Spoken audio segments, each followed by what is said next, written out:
आना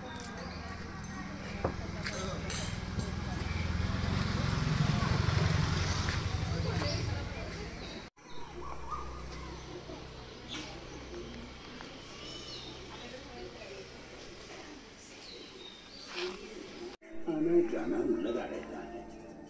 ईसवी सन 14वीं शतक से हा पिंपळपार आहे, आपण कोकणी माणसं वड पिंपळ यांना पवित्र मानतो। तसंच त्यांना आपण दीर्घायुष्याची प्रतीके मानलेली आहे।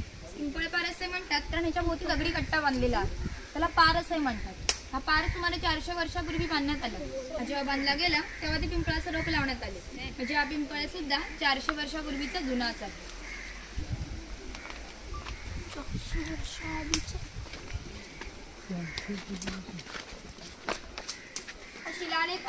शिलालेखावर लिहिलेली कविता कवी माधव यांनी 100 वर्षापूर्वी लिहिली।